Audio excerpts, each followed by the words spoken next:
Buenas noches y bienvenidos a un capítulo más de este programa.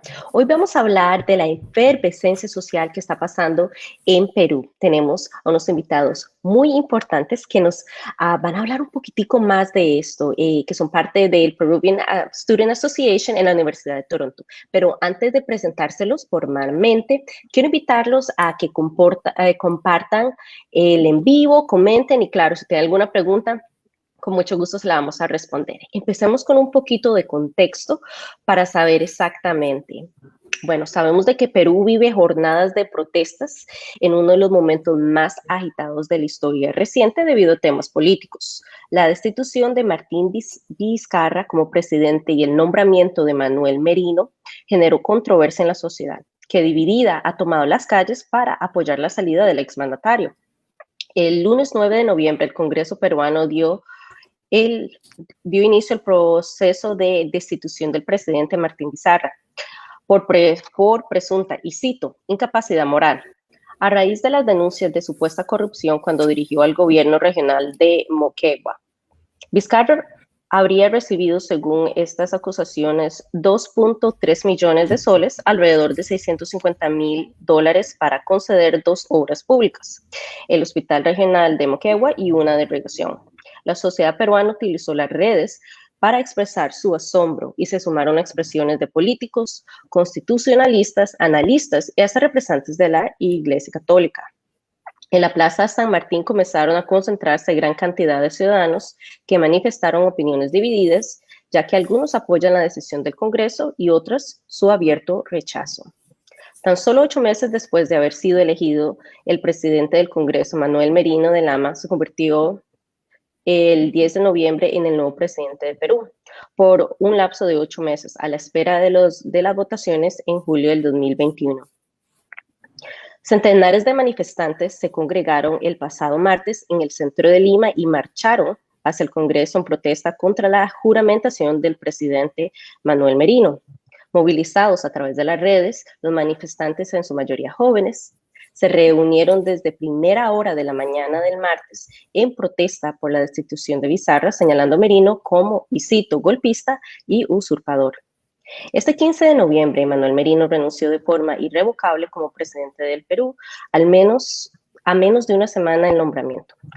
Francisco Sagasti, un ingeniero industrial de 76 años y exfuncionario del Banco Mundial, fue elegido este lunes con 97 votos de apoyo y 26 en contra. Entonces, esta es la situación, más o menos a grandes rasgos, de lo que está cronológicamente pasando en el Perú. Así de que, ahora sí, bienvenidos y muchísimas gracias nuevamente. Tenemos en orden a Matías, Recharte, Matías Recharte, Perfecto, recharte. gracias a Fernando Calderón y a Roxana Escobar Ñañez. Muchísimas gracias por estar con nosotros hoy. Gracias a ti, Rita. Gracias.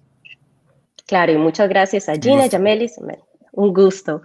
Bueno, empecemos. Perú vive jornadas, como les decíamos, está la situación muy tensa.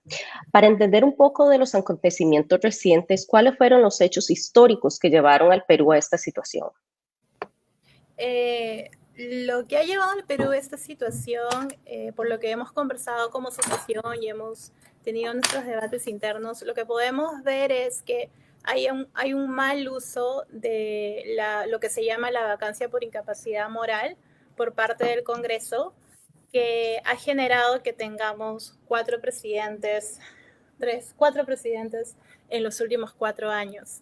Y la incapacidad moral es una forma en la que el Congreso tiene para poder desestabilizar, o bueno, en todo caso, para poder determinar si es que un presidente puede o no gobernar, pero que estuvo pensada la incapacidad moral como un recurso cuando un presidente ha tenido algún tipo de enfermedad o tiene algún tipo digamos, es más que todo una incapacidad para poder desarrollarse en sus funciones, antes que una incapacidad física, perdón, no es una sí puede haber sido una incapacidad física, perdón, pero antes no es necesariamente una evaluación sobre su moralidad o sobre su actuar ético. Hemos tenido presidentes mucho más corruptos que Martín Vizcarra y sin embargo a ninguno de ellos se les ha acusado por incapacidad moral.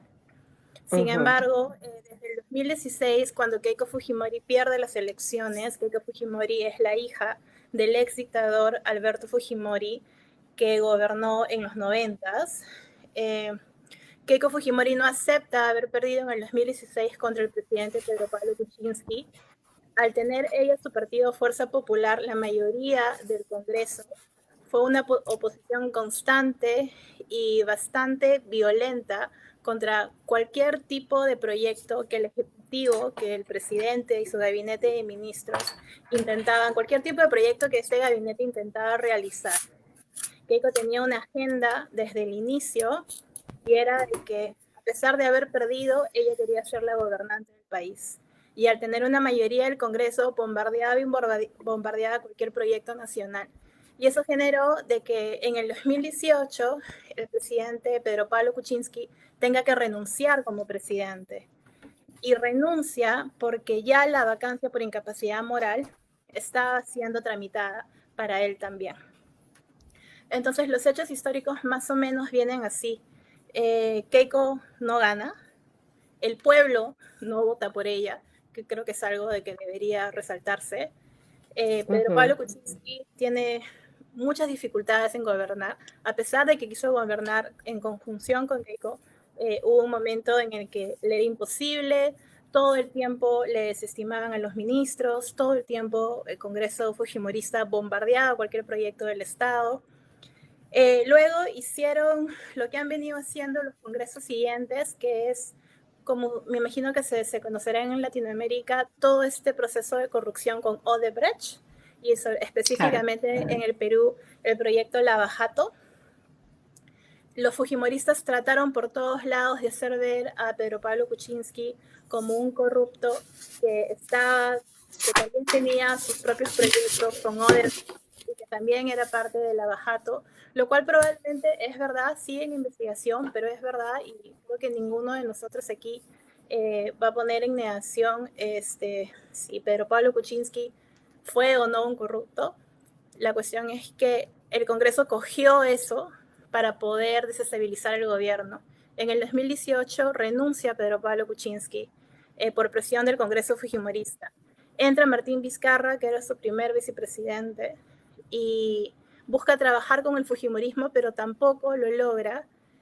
También empezaron a hacer el impeachment de sus ministros constantemente, y luego el Congreso, Martín Vizcarra decide disolver el Congreso fujimorista, y lo disuelve. Y lo disuelve en el año 2019. Sí.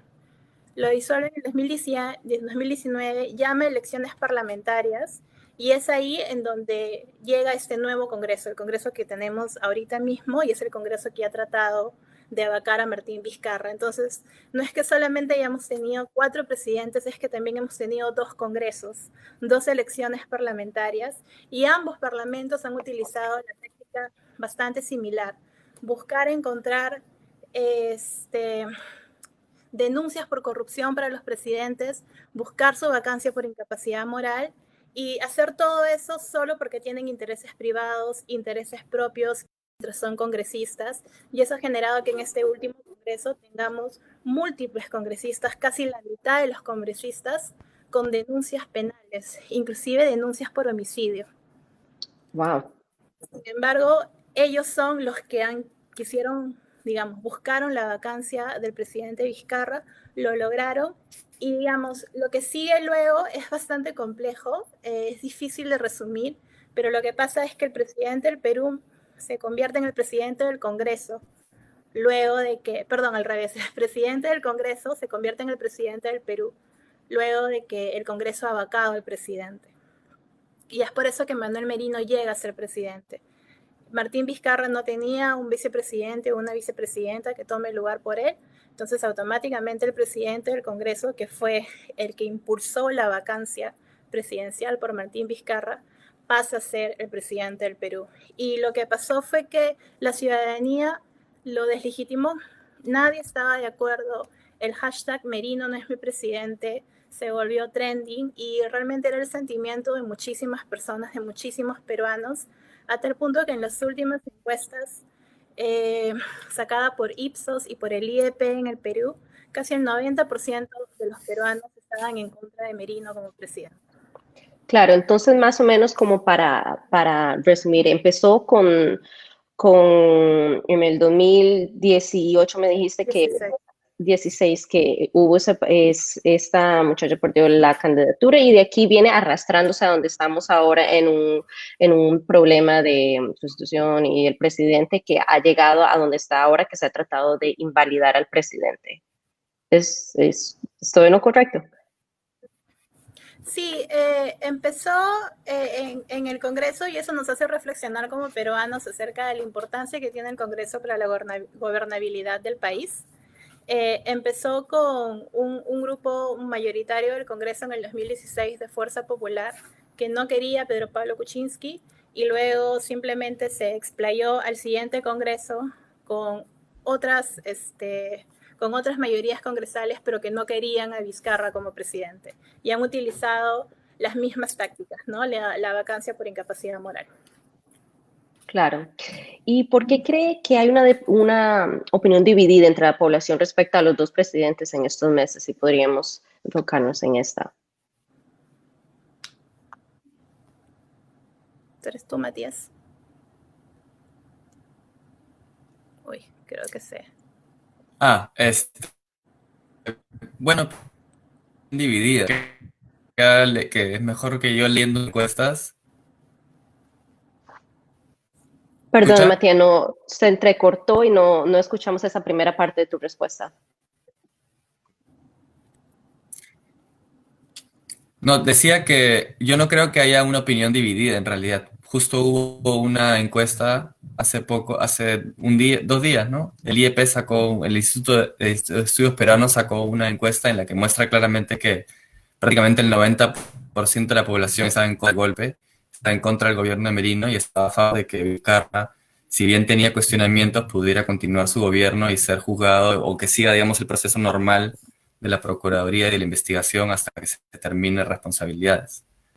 Entonces yo no creo que la opinión pública esté dividida. Quienes están del lado de ese 1% es quizá un grupo que tiene bastante poder o tiene bastantes altavoces, como puede ser, digamos, hay un grupo que atribuye un poco el complot que se llama la Coordinadora Republicana, donde está, por ejemplo, Antero Flores Arauz, que fue designado primer ministro del gobierno Merino, y que es un personaje que tiene mucho tiempo en la política peruana, que ha sido primer ministro de Alan García, y que representa un poco a este grupo de gente quizá de una vieja guardia, de una derecha conservadora, muy religiosa también, ¿no? Del Opus Dei, o en todo caso, grupos afines al Opus Dei, y que son una minoría que tiene mucho poder, pero que es muy pequeña, ¿no? Entonces no representa realmente a un sector de la población, diría yo.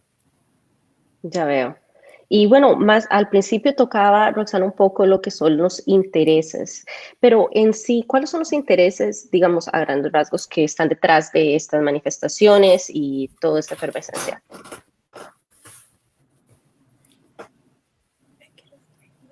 Sí, creo que parte de lo que explica los intereses detrás de las manifestaciones es un poco las secuelas de grupos de interés que se formaron durante el Disculpa, proceso. Fernando, no te escucho. Ya, perdón. Sí, ahora sí Acérquese me con confianza. sí. Sí, perfecto.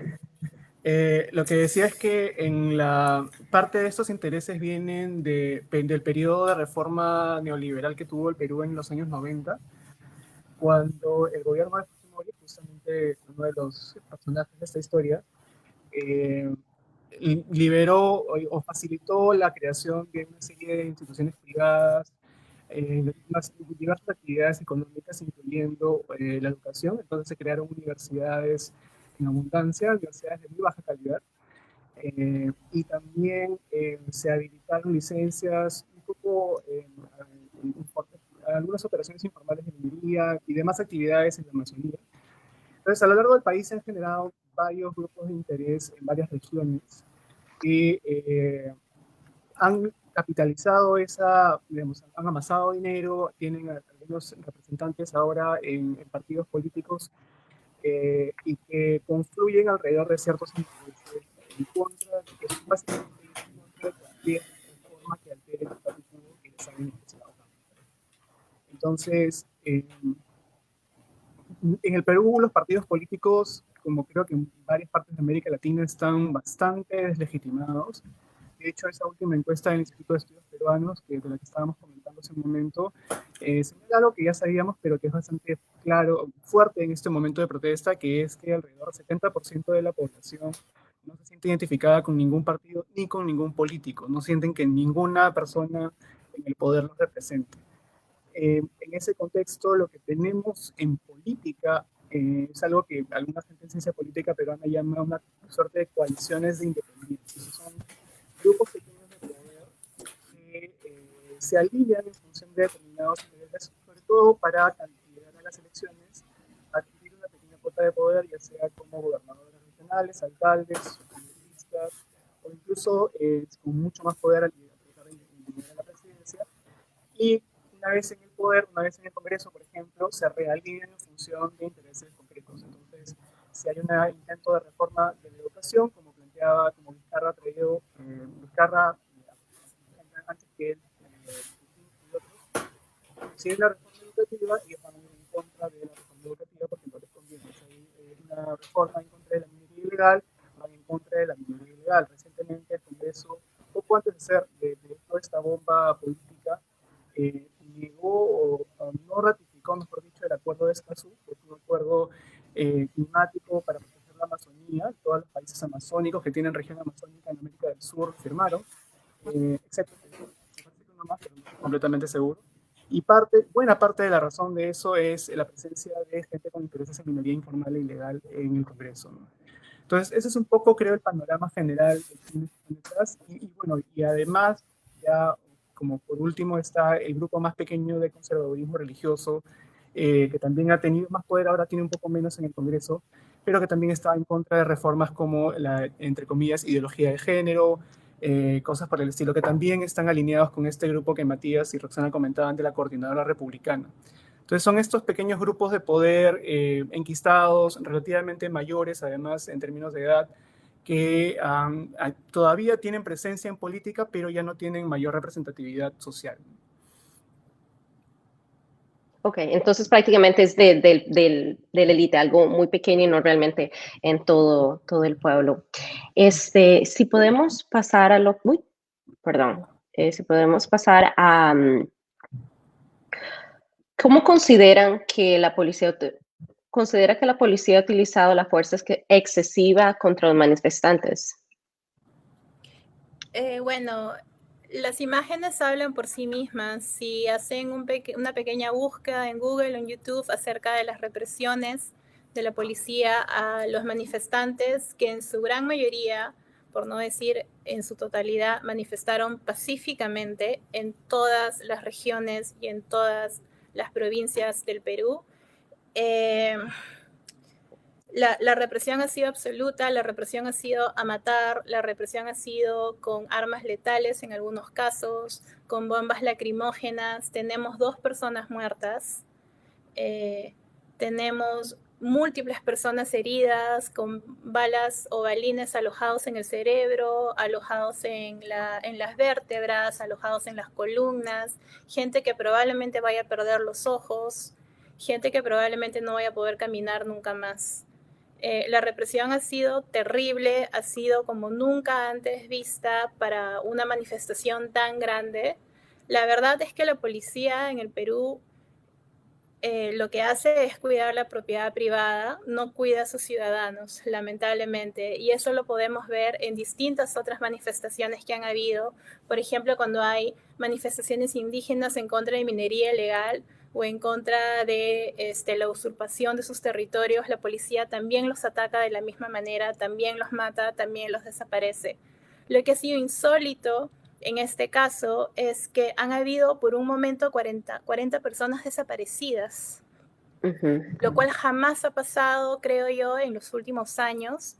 Tantas personas desaparecidas por una marcha pacífica Y luego, ya con el flujo de información, nos hemos ido enterando de que han estado a manos de un grupo específico de la policía que se llama el Grupo Terna. El Grupo Terna son policías encubiertos que van a las manifestaciones, que van a las marchas, que asusan a la población, que las hacen básicamente como caer en actos violentos y luego, sin identificación y sin darles motivos, arrestan a personas. Muchas de esas personas que fueron arrestadas por el Grupo Terna terminaron desaparecidas. Hasta hace un par de días, uno de ellos, Luis Araujo, apareció tirado afuera de un hospital, habiendo pasado 3 días sin agua y sin comida, y él nos ha confirmado y le ha confirmado a la población de que fueron agentes del Grupo Terna quienes los tuvieron cautivo. Entonces, Y perdón, Roxana, Terna para a las personas que estamos familiarizadas con el término, entonces es un grupo que está establecido, de que se conoce, de que existe este grupo de policías que no está marcado, ¿así es? sí, de hecho Fernando tiene un poco más de información al respecto, pero el Grupo Terna es un grupo que se asume que es que está enfocado en el crimen organizado sobre todo, entonces son policías encubiertos, pero estas últimas manifestaciones lo que nos han confirmado, eso es algo que nosotros ya sospechábamos, pero lo que nos han confirmado es que no solo participan, digamos, para defendernos del crimen organizado, sino que participan en las marchas, lo cual es inédito para nosotros, no solamente saber, sino haberlo vivido. Por ejemplo, hay mucha gente que nosotros conocemos que ha estado en las marchas y que los ha visto como gente como que camina al lado tuyo por 1 hora y tú piensas que está contigo en la marcha y que está gritando contigo por la democracia y que está gritando contigo por salvaguardar el orden constitucional del país y que de un momento a otro te arresta. Y no solamente te arresta, sino como las personas se defienden y no entienden qué está pasando, luego tratan de acusarte por resistencia a la autoridad. Y eso es lo que le está pasando a mucha gente ahora que tienen juicios pendientes porque no se dejaron arrestar por estos policías encubiertos. De hecho, Fernando tiene un poco más ciudadanos. Perdón, entonces los ciudadanos son los que están confirmando de que de este grupo policial está en las marchas, ¿cierto? Sí. Ok, perdón, Fernando, danos un poquito más información al respecto. Sí, el grupo, como decía Roxana, el Grupo Terna tiene ya algunos años, fue creado por un antiguo ministro del Interior que ahora es congresista de la República, Urresti, no me acuerdo su primer nombre, y el Grupo Terna tenía como objetivo infiltrar o tratar de desmantelar bandas de asaltantes, al paso, gente que robaba en las calles. Y eso como parte de una narrativa de seguridad ciudadana que es muy fuerte en el Perú porque el Perú es uno de los países, si no el país con las mayores tasas de sensación de inseguridad de América Latina. Entonces hay una sensación, hay un sentimiento de inseguridad muy alto que también se corresponde con ciertos niveles de criminalidad, pero aunque no son tan altos como otras partes de la región. Sin embargo, precisamente por eso hay mucho apoyo, o ha habido hasta hace poco al menos, mucho apoyo popular a favor de medidas que sean vistas como de mano dura con el crimen, sobre todo crimen organizado, pero también crimen de varios niveles. Y en esta lógica se creó el Grupo Terna como básicamente como un grupo de la policía que estaban encubiertos, pero obviamente para crimen organizado. Esto es en paralelo con otra. Ahora, dicho esto, nunca, como dice Roxana, se había registrado la presencia de gente infiltrada en las manifestaciones. La última vez que tuvimos una situación en la que hubiera tan claramente infiltración fue en una protesta masiva contra Fujimori en el año 2000, que fue la famosa Marcha de los Cuatro Suyos, que fue la que terminó sacando del poder el gobierno de Fujimori. Y desde entonces ha habido otro tipo de incidentes con el abuso policial que tienen que ver con la presencia de policía en conflictos sociales, sobre todo fuera de Lima.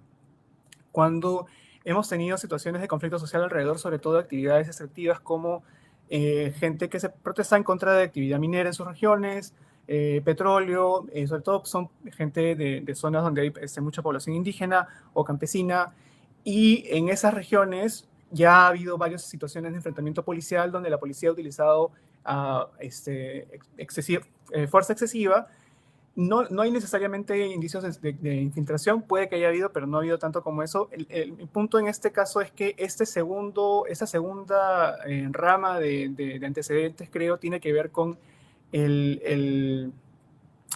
digamos, con la posibilidad que tiene la policía para sentirse básicamente protegida por la ley, para tener impunidad en alguna medida, impunidad para no ser sancionados por lo que hacen.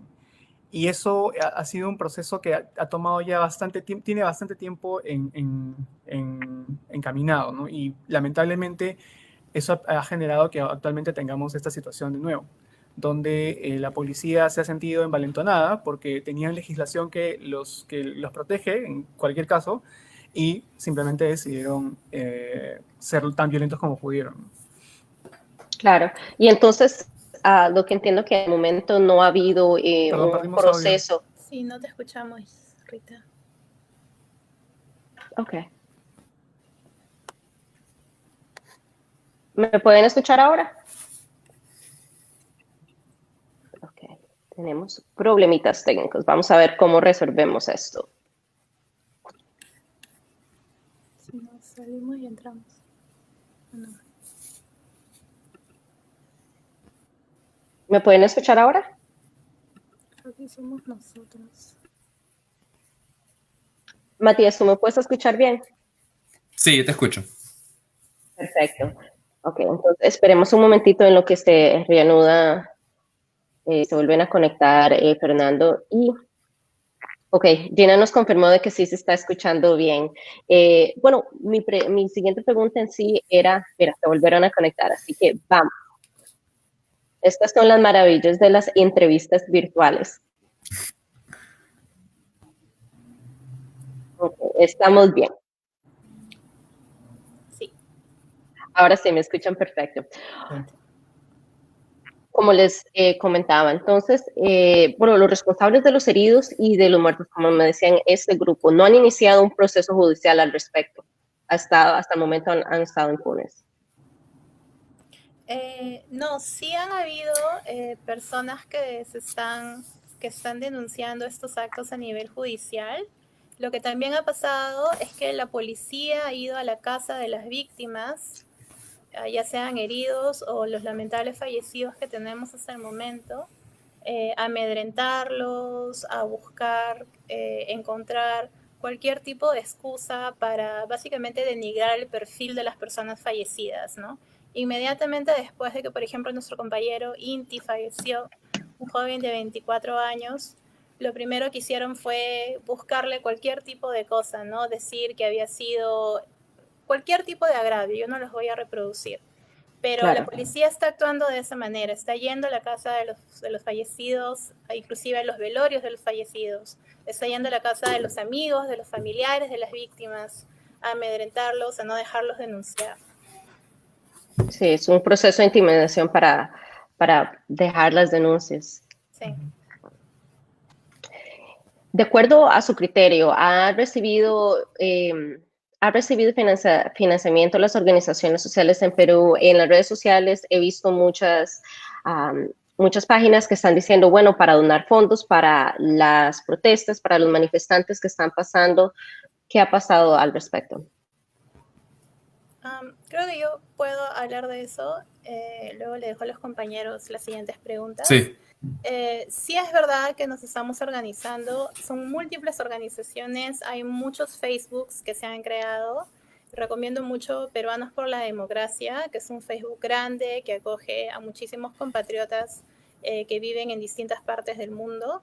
Ahí hay un GoFundMe, y también si es que van a mi página personal, Roxana Escobar 14, nosotras somos un grupo de mujeres feministas peruanas que también estamos teniendo una cuenta en PayPal para poder recibir cualquier tipo de donación. Las donaciones están enfocadas en 3 grandes grupos, en realidad en 4 grandes grupos, para la familia de los fallecidos, para la familia y las víctimas heridas que están en este momento en el hospital luchando por su vida, muchos de ellos, para las organizaciones de base.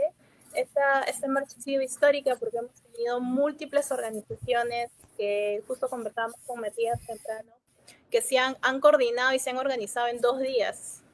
Y han habido brigadas de distintas formas, han habido brigadas de primeros auxilios, por ejemplo. Ahora mismo hay una brigada traductora que es muy chévere porque lo que están haciendo es traducir todas las noticias del Perú a distintos idiomas para que todo el mundo se pueda enterar de esto. Qué importante. Sí, hay una brigada feminista antibombas, que son estas chicas y chiques que se entrenaron para desarmar bombas lacrimógenas en el acto y lo han logrado. Y entonces nosotros estamos como en el PayPal que estamos ofreciendo, vamos a buscar, o sea, estamos dándole a las personas la posibilidad de donar a cualquiera de estos rubros, ¿no? Ya sea a los fallecidos, ya sea a los heridos, o ya sea a las brigadas de ayuda. También hay brigadas de ayuda de salud mental, brigadas de ayuda de acceso legal, porque hay mucha gente que está ahorita lidiando con denuncias. Claro, es algo que me gustaría tal vez hacer un enlace cuando se dieron las protestas de Black Lives Matter aquí en Estados Unidos. También se necesitaron estos fondos porque muchas personas pararon en las cárceles o pararon en los hospitales y claro, el precio de la democracia normalmente es algo que no se piensa, las multitudes no piensan al respecto, que los individuos que están luchando por esto tienden a pagar el precio propio, claro. Decía de que Fernando y Matías quieren comentar algo al respecto. Bueno, yo solamente podría añadir, o sea, a mí me ha sorprendido un montón porque yo creo que nunca en mi vida había visto a la gente organizarse de esa manera tan solidaria y a todo nivel, ¿no? No sé si ustedes habían visto eso en la sociedad peruana antes, pero yo nunca había visto. Y es increíble, o sea, yo he escuchado, por ejemplo, gente que ha hablado de brigadas de atención a los perros callejeros, por ejemplo. Sí. En medio de las protestas, los perros, los animales callejeros, estaban siendo atendidos por gente voluntaria para que no sufran los efectos del gas, ¿no? Hasta ese nivel, incluso diseñadores gráficos que han puesto su servicio a disposición de la gente que necesita para pasar información. He visto psicólogos que han puesto sus servicios a disposición, gratuito todo, ¿no? Obviamente. O sea, no solamente se trata de gente que está donando fondos, que son muy importantes y necesarios, sobre todo para estas víctimas que en su mayoría son chicos jóvenes de bajos recursos, ¿no? Y no solamente eso, sino también la gente está poniendo sus capacidades al servicio de la gente, ¿no? De la gente que ha participado en las marchas. Y entonces es realmente increíble. A mí me pareció súper, súper nuevo, totalmente nuevo para mí y muy, muy emocionante. Qué interesante esto de que hay una brigada hasta para lidiar con las mascotas, con los perritos callejeros, de que eso, bueno, detalla lo organizado y al punto que están pensando como en una imagen grande. Si me dan un momentico acá para decir, Víctor Ugaña dice, Perú y Chile, etcétera, debemos entender que así pueden cambiar la Constitución las veces que quieren y hacer una Constitución de oro.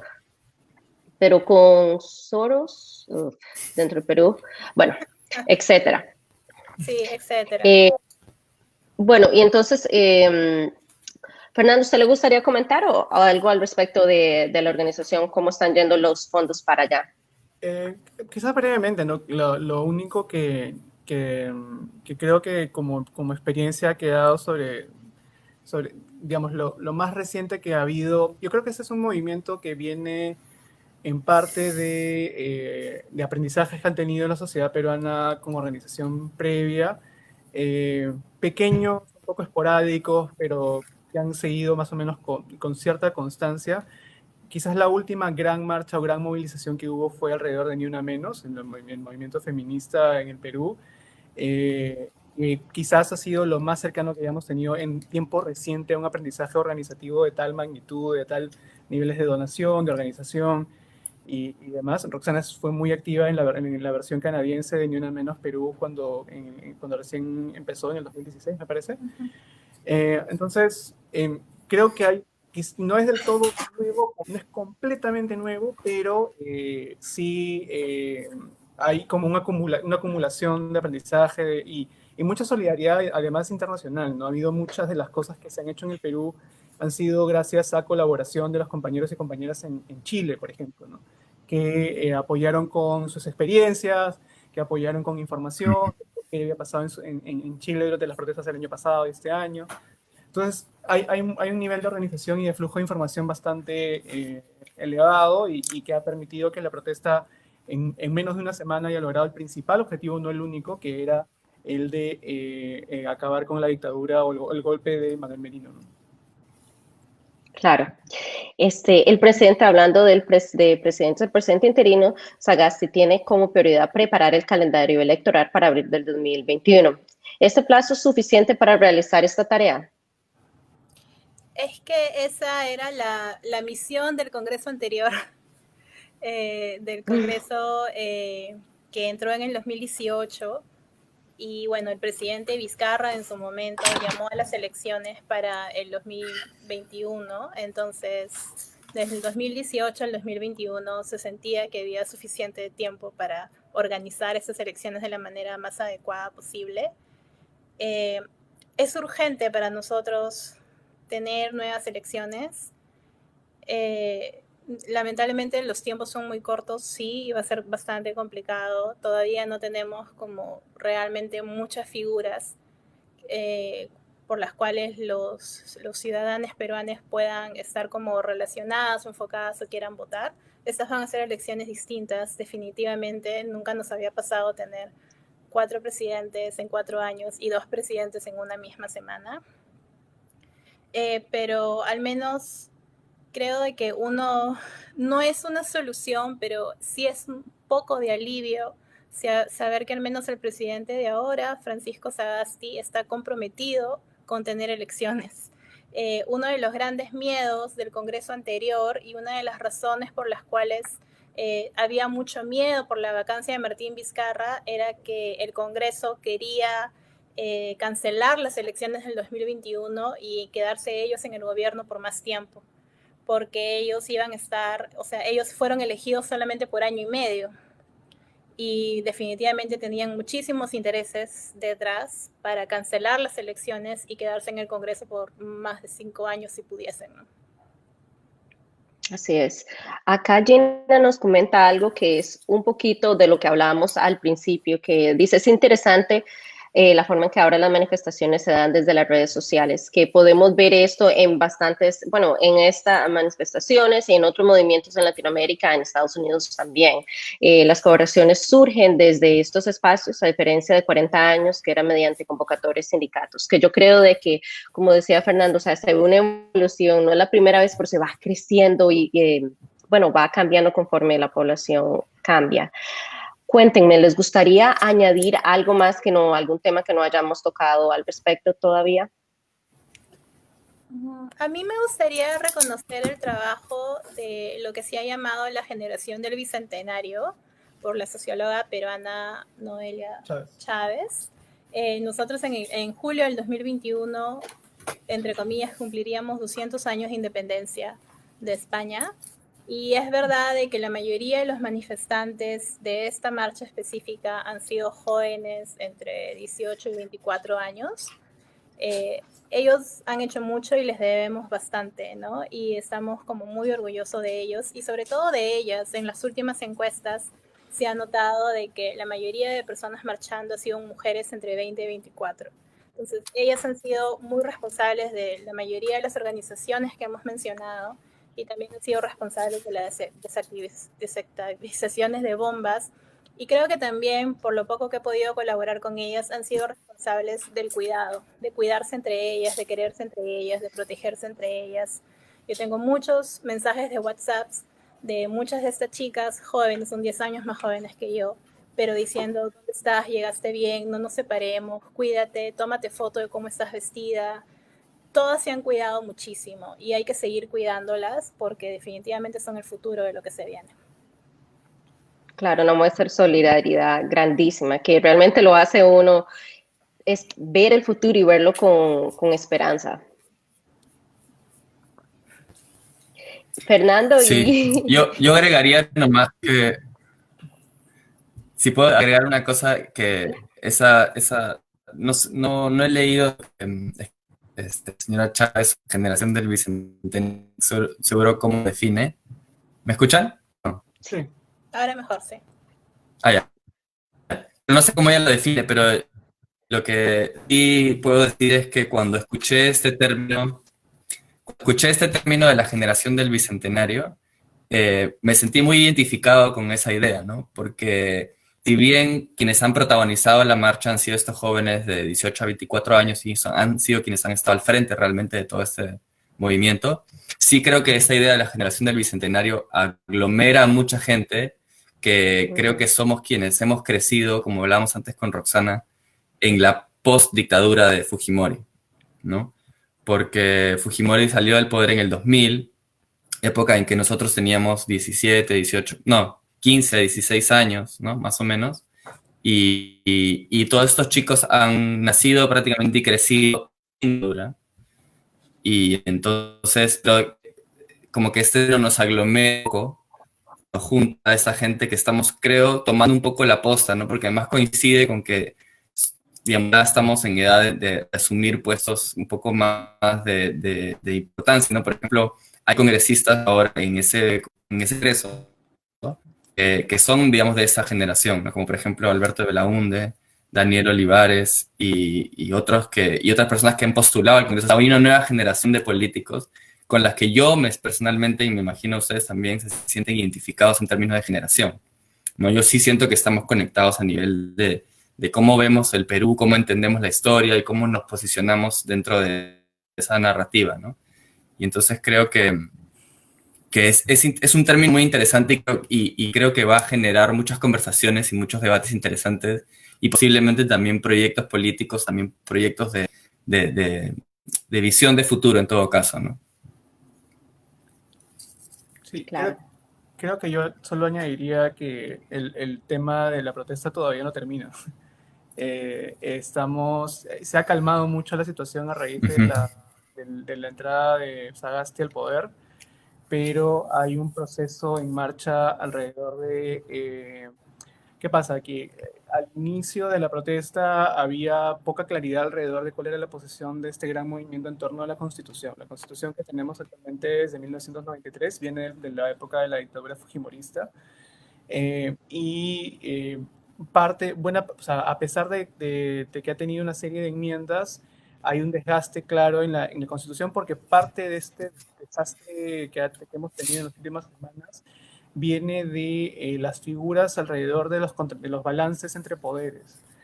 El hecho de que el Congreso solo necesite de los votos para vacar a un presidente por una cosa llamada incapacidad moral es básicamente un vacío, es una caja vacía, que la pueden llenar con lo que se les antoje en el Congreso, ¿no? Si alguien considera que por una persona, por ser, no sé, una religión distinta, no tiene, puede ser considerada incapaz o, claro, incapacitada moralmente permanentemente, pueden hacerlo simplemente con votos. Entonces, hay tantos de estos contrapesos que se sienten un poco desgastados por el uso que se les ha dado, que da la sensación, y ya para mucha gente de las que están organizando marchas, que no es suficiente reformar la Constitución, sino cambiarla. Y creo que lo último que ha sucedido hoy mismo, que fue durante el gobierno de Vizcarra, en el primer intento que tuvo este Congreso de vacarlo, el presidente envió una solicitud, bueno, una demanda competencial al Tribunal Constitucional, que es el ente encargado de interpretar la Constitución. Y la demanda competencial lo que solicitaba era que se aclare el uso que puede dar el Congreso a esta figura de la vacancia por incapacidad moral permanente, que es una figura que arrastra a las constituciones peruanas desde el siglo XIX, o sea, no tiene ninguna connotación contemporánea, ¿no? Entonces, el Tribunal Constitucional, en la sentencia que ha dado hoy, se ha negado a aclarar ese término, con lo cual, básicamente, le pone digamos, deja el asunto tan a interpretación que mucha gente que está cansada y que ha seguido marchando está ahora pidiendo que se cambie la Constitución, que haya un referéndum en una situación similar a la que ha sucedido en Chile, que se añada la pregunta del referéndum sobre cambio constitucional a las elecciones que vienen en abril del próximo año y que a partir de ahí se inicie un proceso de asamblea constituyente. Entonces, este es un hito importante, pero no es probablemente el fin de este proceso. Completamente. Yo tenía una conversación al respecto también exactamente lo mismo. Este es un tema de que no termina acá y que probablemente vamos a seguir hablando y hay mucho trabajo por hacer todavía. ¿A dónde podemos encontrar de la labor que están mencionando de los fondos y en sí de los que ustedes están haciendo individualmente? Bueno, si quieren más información sobre el PayPal para las donaciones, lo pueden encontrar en mi Instagram personal, que es @RoxanaEscobar14. Y además, nosotros que somos miembros de Peruvian Students Association de la Universidad de Toronto, en el Instagram que se llama Peruvian Students Association, estamos constantemente colgando información en español y en inglés para mantener a las personas lo más al tanto posible de lo que está pasando. Y solo una pequeña cuestión a Víctor, no es que no querramos nombrar a Soros, es que no queremos perder el tiempo. Ahí está la respuesta. Ustedes, muchachos, ¿ustedes quieren decir dónde la audiencia pueden seguirlos ustedes y el trabajo que están haciendo? Bueno, yo tengo solamente Twitter, que es lo que más uso, lo uso en español e inglés, aparte de comentar políticamente a otra, es básicamente un Twitter académico de mi trabajo como investigador, y es @renandete en Twitter. Y sí, y bueno, usualmente también difundo información digamos, de organización social y tal. Y en estos momentos, en estas épocas, es casi imposible no estar al tanto de las noticias y rebotar cualquier pedido de ayuda, así que puedo ahí compartir alguna información. Claro. Matías.